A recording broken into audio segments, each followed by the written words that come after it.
London, 1894. I stood at the docks awaiting my partner, Dr. Flora.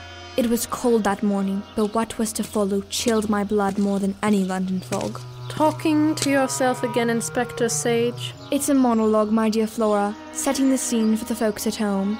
Folks at whom? Never mind. You've brought the equipment then. That's putting it eloquently, don't you think? And yes, I've got the crowbar you asked for. And I have the search warrant. After you, my good doctor. Oh, no. I'm not breaking into an old warehouse on the waterfront. That might be a hideout for some creepy mad scientist.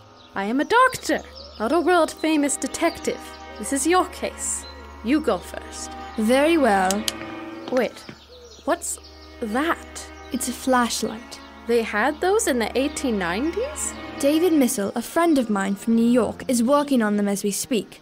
And this is a prototype he sent me. But that's neither here nor there. Shall we get back to the case? Right, sorry. It doesn't look like anyone's home. On the contrary, Doctor. I do believe I sense something here.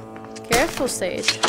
I do believe I have discovered a secret passage. Stay close. That's an odd smell. It reminds me of something. Pumpkin, perhaps? Yes, that's exactly it. But why am I smelling pumpkins here of all places? Elementary, my dear Flora. This is the scene of a most foul butchery of a fine seasonal gourd. Behold the evidence. It's all over the place. The seeds, the stringy, slimy inside bits. You mean the guts? Well, yes, but I didn't want to get too gross. This is a kid show after all. I don't think pumpkin guts are going to give anyone nightmares. Though the pumpkin stink is enough to make me a little woozy. Yeah, there's just one thing I'm confused about. What's that, Doctor? You said there might be a mad scientist here, and I don't see anyone here. The only criminal thing I can see is that someone made a mess and didn't clean up after themselves. Indeed. I guess there's only one thing left to do. Listen to the radio, but they won't be invented until next year. Wait, don't tell me. This is a prototype. Precisely.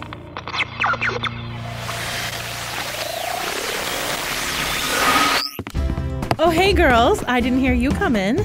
Yeah, Flora and I saw the pumpkins out front and we wanted to see what was going on. Yeah, are you making pies or something, Miss Tabitha? Nope, just doing a little carving. Want to join me? There are plenty of pumpkins out there.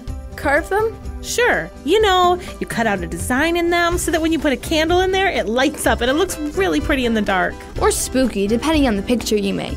No thanks, I'm fine. Oh, okay. Well, if you change your mind, there's plenty. So how do I start? Well, I found it's best to have an idea of what kind of carving you want to make. I've been doing a little research online, and there are some pretty cool ideas out there. Cool. Can I borrow your phone? Sure. Are you sure you don't want to join us, Flora?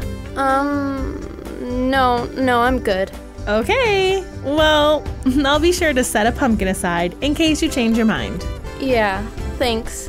Do you mind if I listen to the radio? Not at all. That's looking really cool, Miss Tabitha. I really like that happy smile. Thanks, Sage. Have you found any pictures that you're interested in carving?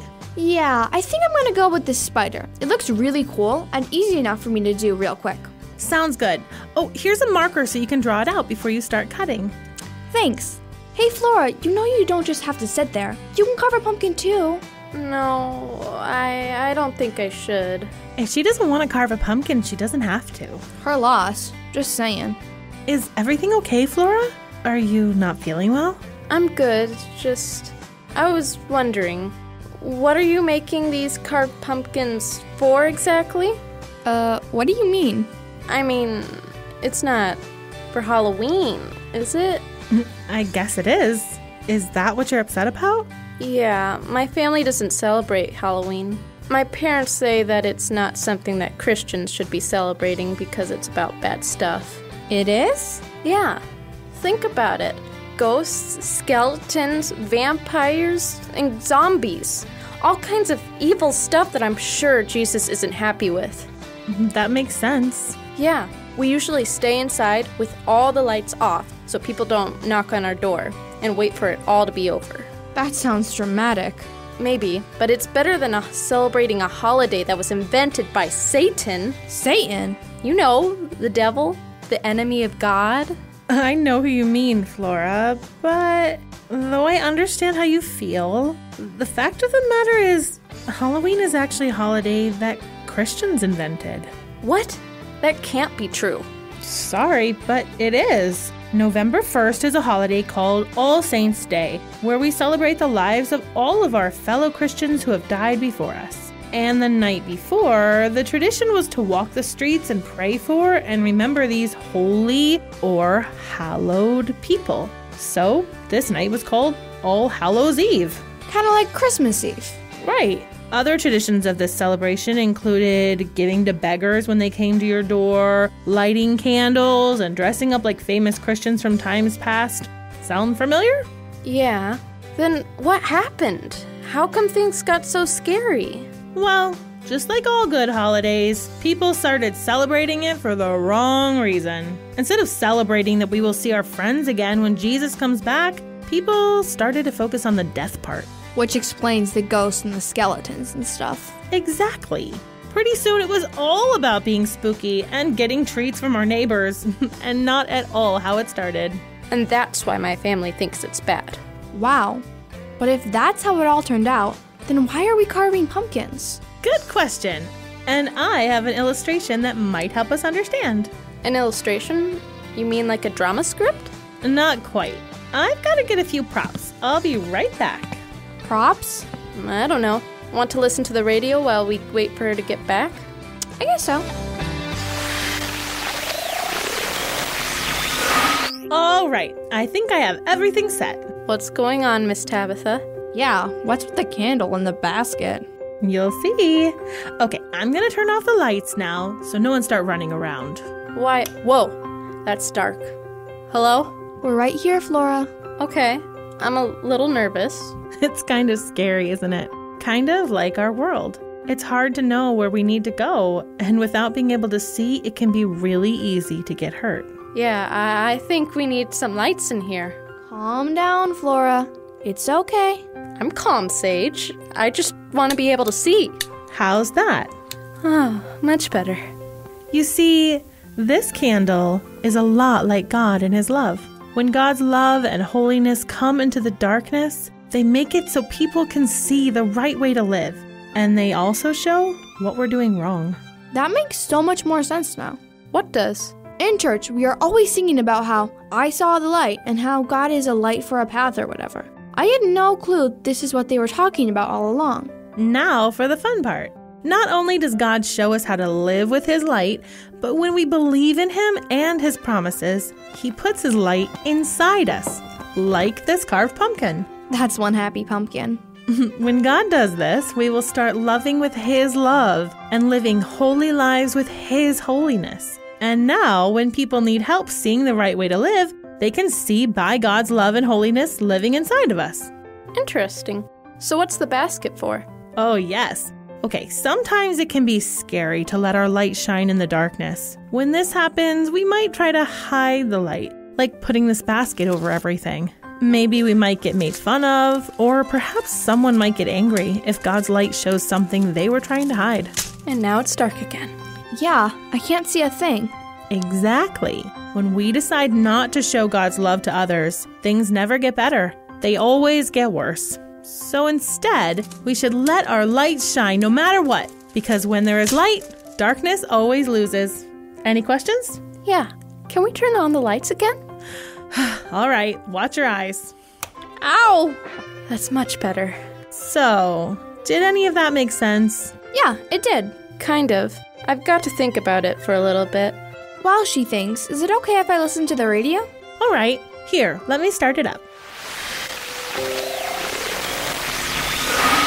Okay, Miss Tabitha. I think I've thought about what we've been talking about long enough to have some questions about it. Great. What's your first question, Flora?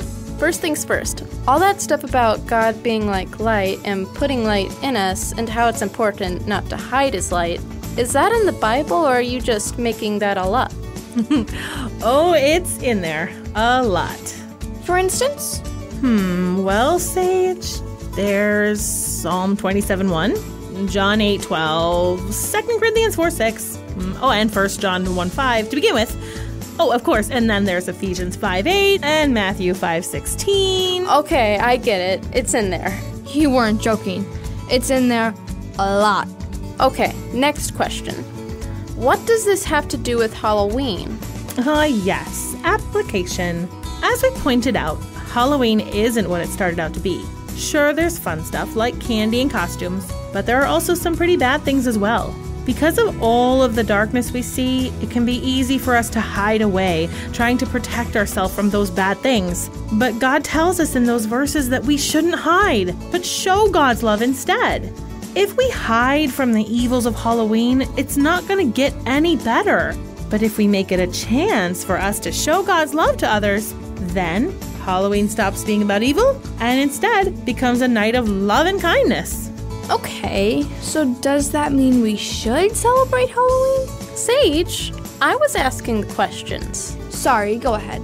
So does that mean we should celebrate Halloween? Not necessarily, but it doesn't mean we shouldn't either. Huh? I think the best answer comes from Romans 14, where God explains that there are some things that might be right for some people and wrong for others. If the Bible doesn't say that something like celebrating a certain holiday is wrong, then it's up to you to use wisdom to make the right choice. Okay, what's that mean exactly? If you and your family think that it's wrong to celebrate Halloween, then you definitely shouldn't do it. If you don't think it's wrong, then it's fine. Either way, God tells us that these decisions are ours to make, and we should still show God's love to each other, even if we disagree. Wow. For a day that we didn't have Mr. Jacobs around, there's still a lot to think about. So, last question. How are you going to use these carved pumpkins to show God's love to people? Well, I was going to put them on my porch for the trick-or-treaters, and when people come to my door, I will greet them with a smile and give them all sorts of goodies. I mean, when else do you get to give presents to random strangers? Good point. Any more questions, Flora? Maybe, but I think I'm going to have to talk to my parents about them. That sounds like a really good idea. Yeah, I'll see ya. Bye. Now then, Sage, you ready to start carving? You bet. Where do we start? Okay, so you want to cut out the top all the way around, and then use the scoop to get all the gunk out. Oh, and how long will that take? It depends on how slow you go. Oh, I better get started then. And I'll turn off the radio.